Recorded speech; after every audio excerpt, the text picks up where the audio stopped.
Now, this is an interesting fight. King Casey O'Neill is back in action, and she has an interesting matchup here. Now, a lot of people, I think because of the popularity of Casey O'Neill, will immediately jump the gun and say, give me Casey O'Neill. She's going to beat her by, it doesn't matter, whatever she wants. And I would argue, nah, it's not quite that simple. I actually think here, the undefeated, Casey O'Neill is in for a little bit of a trap game. You're coming back from an injury, right, an ACL, trying to get your knee repaired. And you're fighting a Jennifer Maia who has come up short in the biggest moments, but she's very much, I would consider, a legitimate gatekeeper, meaning that if you want to be up there with the top fighters, you need to beat Jennifer Maia. Now, this is the interesting part when it comes down to it for me here, AJ, is when I look at Casey O'Neill, I mean, you got to think her most impressive victory to date is who? Roxanne Modafferi?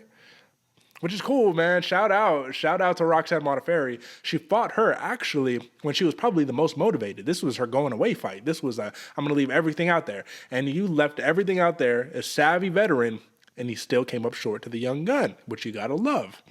However, I mean, it seems like you disagree slightly, brother. Give me what you got.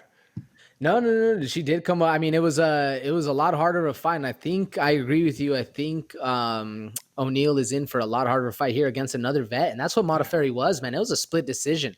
Maybe they were giving that one a little bit more to Modafferi just because it was her exit fight and there's a little bit more on that. That's what I was thinking. But either way, I do think this is going to be a test for Casey O'Neill coming in here that she's not really ready for it. Well, she's going to be ready for it 100%. I do think she's going to win this fight. But I think coming back in with that ACL repair, first fight back in, you're in London, you got to get those jitters out. You're going against one of the greatest in the division to do it. She's a staple of a name is Jennifer Maia. Maybe not a household name, but if you know fighting, you know who Jennifer Maia is. She's very, very talented and skilled fighter. This is going to be a fun one, man. And it isn't just an easy as, disregarding Jennifer Maia as you can see the props right there. Excuse me as I fumble over my words. The TKO plus 1,000, submission 1,000. You can't just disregard her just because the odds makers are doing that. There is a chance she can win this fight. Yeah, no, absolutely. And if you look at her last fight against a highly, highly touted fighter, Marina Moroz, man, who fantastic striking. We know that she came in hot, man. Marina Moroz had a lot of hype on her, and Jennifer Maia pieced her up and made it not even look like it was a tough day at the office, man. It was really just light work. Now, if you look at a couple of those losses recently, you lost to Manon Fiorot, number one fighter in the division. You lost to Caitlin Chikagian, the perennial. She was the number one fighter in the division for forever, right? But that top three now. A win over Jessica Ai, lost to Shevchenko. We remember that one. But she did beat Shevchenko for a round, so you got to give her that, right?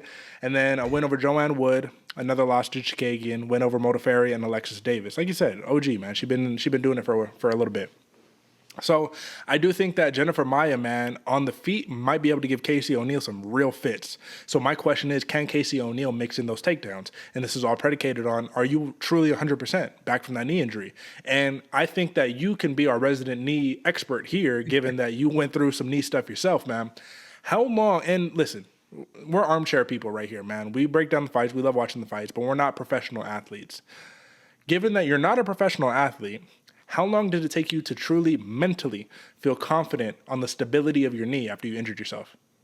Ooh, I'd say at least a year, Derek. There's still some times if you're not warmed up and you go and you just have a little old school movement that you used to have, you give a little blitz, you give a little shake somewhere, and you feel it, you're like, oh, that's not moving the way it used to be.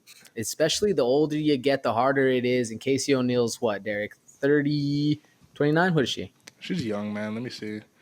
25. Yeah, so that being said, man, she's still young. She can recover. I'd still say you're looking around that year, though. I mean, surgery, depending on how you went with that ACL, it's always going to be just a little iffy. I mean, the doctors will tell you the actual ligament and the suture and all that stuff is stronger than your other knee.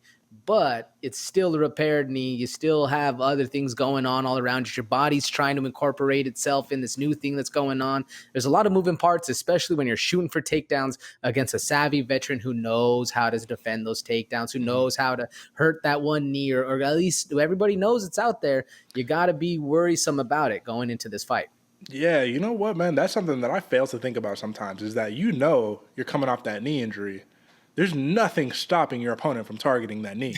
So you get a couple kicks around that knee, you might be like, oh, okay. You know what I'm saying? Either way, man, I think this is going to be a trap type fight. I think it's going to be much more difficult than Casey O'Neill is probably expecting. I think this is going to be her highest level of opposition to date. So this is what I'm going to say to the people that are watching. If Jennifer Maia wins, I will not be surprised. I will not be surprised. This is arguably the toughest test of Casey O'Neill's career. However, I do think Casey O'Neill, even coming off of an injury, is the fighter that is going to be elevating up the rankings and really putting her mark on this division. She's undefeated. Maybe it might take that first loss to really get things going and revitalize, but I think she can come back. I think she's ready to go, and I think that this is going to be a fun fight. But if Casey O'Neill can get a couple takedowns and mix it up, I think she wins the fight. So I think Casey O'Neill by decision is the best bet right here. How do you see it? I agree with you, Derek. I think Casey O'Neill by decision is a smart one right here. And since we're in agreement, I did have one more question for you. Does Casey O'Neill's back hit the mat in this one? You were talking about the Jennifer Maia beat Shevchenko when she was still the bullet, before this last fight. It was a one round, and she got the takedown. She held her down. It was an interesting thing. Can she do that? Can Maia do that against Casey O'Neill? Does her back hit the mat? How many times? But like I said, Derek, I'm going Casey O'Neill by decision. It's a smart way to go. Absolutely. That's a good question because I do think that Jennifer Maia has the ability to take Casey O'Neill down. But here's my question to you. I'm going to counter this because intuitively, logically, this is how my brain works. Do you want to even enter that realm against a fighter whose probably sole goal is to probably take you down? Do you even want to enter that realm, or would you rather just say, I'm going to stick on the feet and I'm going to box your face off? Why even go there? Leon Edwards, for an example, right? He takes Usman down, doesn't really do much. What if Usman was able to sweep him and now he's on top and now you're fucked for the rest of the round because you voluntarily went there when you should have stuck to your bread and butter? Do you know what I mean? Yeah, I feel that then the devil's advocate to that one is beat you up at your own game, take the John Jones approach. Can Casey O'Neill or Jennifer Maia do that? I don't know. It's an interesting one. It's just a nice little mind bender. Yeah, it's a good thought experiment, but I'll tell you, Jennifer Maia is not John Jones. So, no. But hey, I love to think abstractly about this stuff, man. So with that being said, we're in consensus. Casey O'Neill decision coming off a victory. It's risky, folks, but I like it. -175. I don't think it's too crazy of a number right there.